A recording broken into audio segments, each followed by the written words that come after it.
بسم الله الرحمن الرحيم. اللهم لك الحمد حتى ترضى ولك الحمد إذا رضيت ولك الحمد بعد الرضا. اللهم صل على محمد النبي الأمي وعلى آله وسلم تسليما كثيرا. رب اشرح لي صدري ويسر لي أمري واحلل عقدة من لساني يفقه قولي. السلام عليكم ورحمة الله وبركاته. Que la paix d'Allah subhanahu wa ta'ala, sa miséricorde et ses bénédictions soient sur vous, mes frères et sœurs, partout dans le monde. Je voudrais vous parler du racisme, de cette haine qui s'installe entre les gens et de ce match qui est en train de déstabiliser le monde musulman, le match entre l'Égypte et l'Algérie.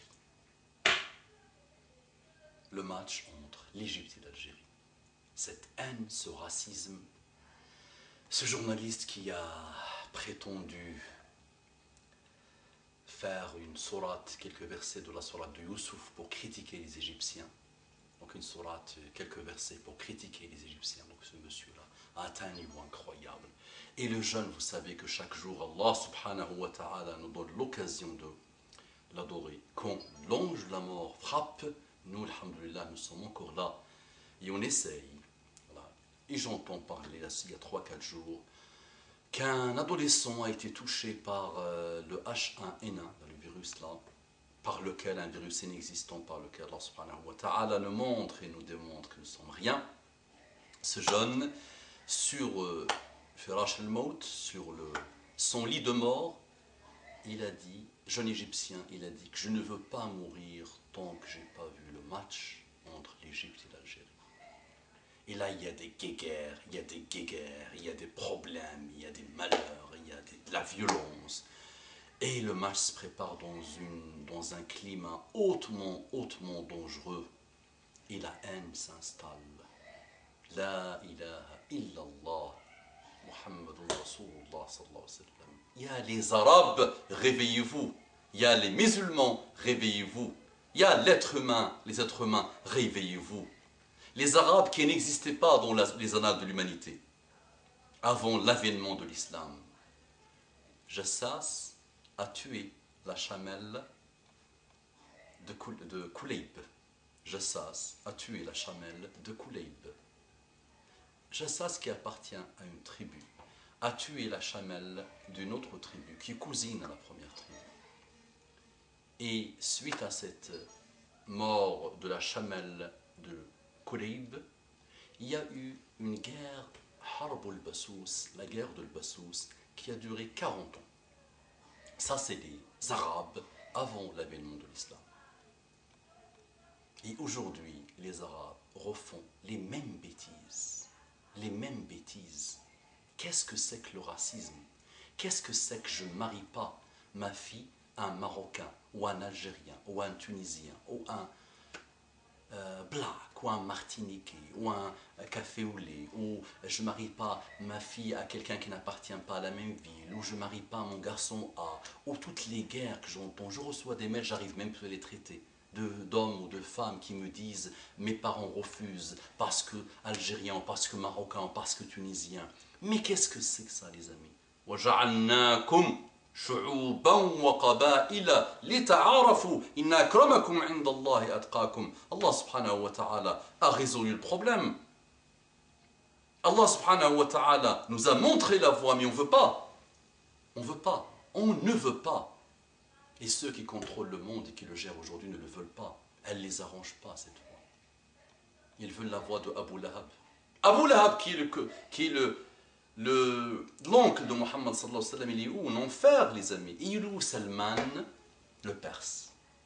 Salman qui a passé toute sa vie, il a vécu plus de 300 ans, je pense. Il a passé toute sa vie à chercher Mohammed sallallahu alayhi wa sallam. Salman était un prince, fils de roi, qui a passé toute sa vie à chercher Mohammed sallallahu alayhi wa sallam et qui l'a trouvé. Qu'est-ce qui a fait que Salman, aujourd'hui, tous les musulmans l'aiment? Moi-même, si j'ai un garçon, je l'appellerai Salman, alors qu'il n'est pas arabe, qui est perse. Et qu'est-ce qui a fait que Abu Lahab est en enfer? Moi, Allah subhanahu wa ta'ala nous l'a dit.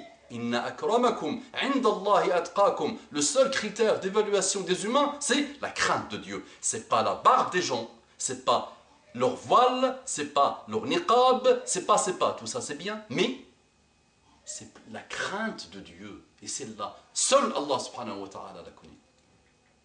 وَلَا تُزَكُّوا أَنفُسَكُمْ.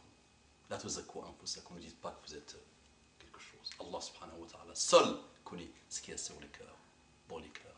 Ya Fatima tu'mali, la ughni anki min Allahi shay'a. Muhammad sallallahu alayhi wa sallam demande à Fatima d'œuvrer. Je ne pourrai rien faire pour toi devant Allah subhanahu wa ta'ala. La fille du prophète Muhammad sallallahu alayhi wa sallam, œuvre, madame. Ya Abbas tu'mal, la ughni anka min Allahi shay'a.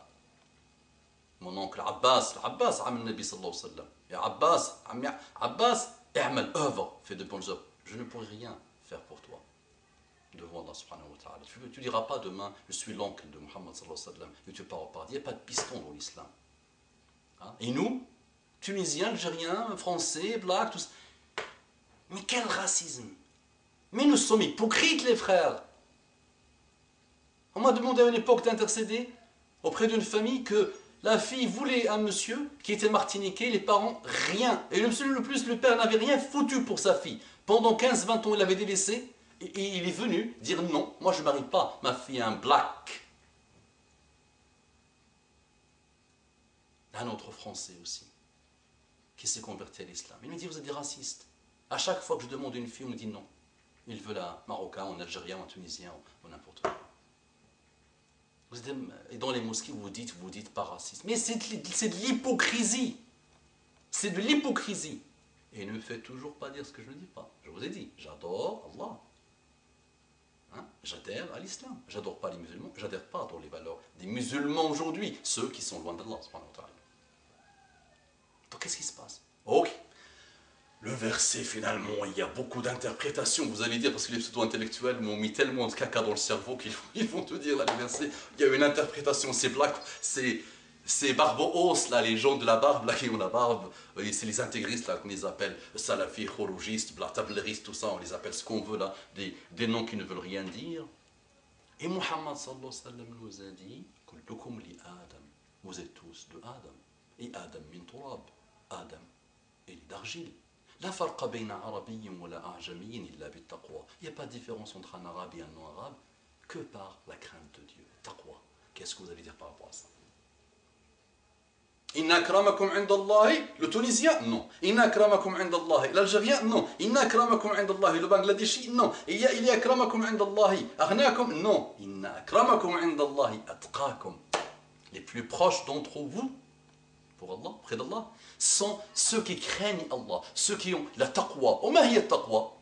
سئل الإمام علي بن أبي طالب عن التقوى فقال, on a posé la question à Ali ibn Abi Talib, c'est quoi التقوى? قال التقوى هي الخوف من الجليل, avoir la crainte de Dieu. والعمل بالتنزيل, exécuter les ordres de Dieu dans le Coran et dans la Sunna, sans faire le pseudo intellectuel, sans prendre ce qui nous intéresse et délaisser ce qui ne nous intéresse pas. L'ordre arrive, je dis سمعنا وأطعنا. Quand l'ordre tombe, je dis nous avons entendu, nous avons écouté et nous allons obéir. Se contenter de peu. Se contenter de peu. Tu gâches ta vie à vouloir trop, alors que le peu peut te convenir, il peut te suffire. Se préparer au jour de ton départ, au jour du départ, au jour de la mort. C'est ça, taqwa. Mais il n'a pas dit taqwa, c'est être algérien, ou tunisien, ou marocain, ou égyptien, ou saoudien, ou tout ça. Non. Non, les frères, non.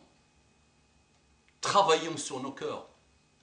Et dites-moi, cette jeunesse d'aujourd'hui, la jeunesse de rap, de la pornographie, du sexe, de la violence, des malheurs. On ne change pas une méthode qui marche. C'est une de mes devises, yak. Mais on change les méthodes qui ne marchent pas. Cette jeunesse produit ces dérives. Regardez ce qu'elle donne. Un jeune dont sur le lit de la mort il dit « Je ne voudrais pas mourir tant que je n'ai pas vu le match. » La ilaha illallah. Qu'est-ce qu'il attend? Qu'est-ce qu'il attend ce jeune? J'espère que Allah l'a pardonné. Il lui a pardonné cette erreur. Et cette déviation. Et cette dérive. Et cette dérive. Au lieu de dire « La ilaha illallah Muhammad Rasulullah », il a peut-être dit « C'est le match qui est Dieu. » أقول قولي هذا واستغفر الله لي ولكم فاستغفروه إنه كان غفارا رحيما اللهم صل على محمد النبي الأمي وعلى آله وسلم تسليما كثيرا